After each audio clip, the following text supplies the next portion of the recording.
एक पिता ने अपने बेटे की बहुत अच्छी तरह से परवरिश की, उसे अच्छी तरह से पढ़ाया लिखाया और एक सफल इंसान बनाया। इसी के बल पर बेटा एक कंपनी में बड़ा अधिकारी बन गया।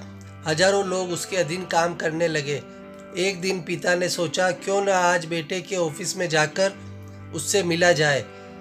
जब पिता उसके ऑफिस पहुंचे तो उन्होंने देखा कि बेटा एक शानदार ऑफिस में बैठा है और बहुत से लोग उसके अधीन काम कर रहे हैं। ये देखकर पिता को बहुत गर्व हुआ। पिता अपने बेटे के चेंबर में गए और पीछे जाकर उसके कंधे पर हाथ रखकर खड़े हो गए। इसके बाद पिता ने अपने बेटे से पूछा, इस दुनिया का सबसे शक्तिशाली इंसान कौन है? बेटे ने पिता को बड़े प्यार से हंसते हुए कहा, मेरे अलावा कौन हो सकता है पिताजी। पिता को इस जवाब की उम्मीद नहीं थी।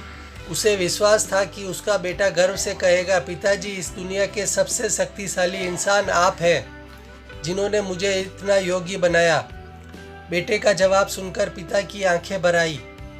वो चेंबर का गेट खोलकर बाहर जाने लगे। उन्होंने एक बार पीछे मुड़कर फिर बेटे से पूछा, एक बार फिर बताओ, इस दुनिया का सबसे शक्तिशाली इंसान कौन है? बेटे ने इस बार कहा, पिताजी, आप हैं इस दुनिया के सबसे शक्तिशाली इंसान। पिता ये सुनकर आश्चर्यचकित हो गए।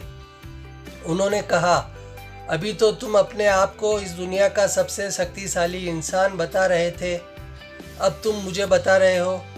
बेटे ने हंसते हुए उन्हें अपने सामने बिठाया और कहा, पिताजी, उस समय आपका हाथ मेरे कंधे पर था।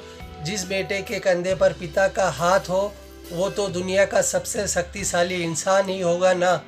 बेटे की बात सुनकर पिता की आंखें भर आई। उन्होंने अपने बेटे को कसकर अपने गले लगा लिया। सच है, जिसके कंधे पर या सिर पर पिता का हाथ होता है वो इस दुनिया का सबसे शक्तिशाली इंसान होता है।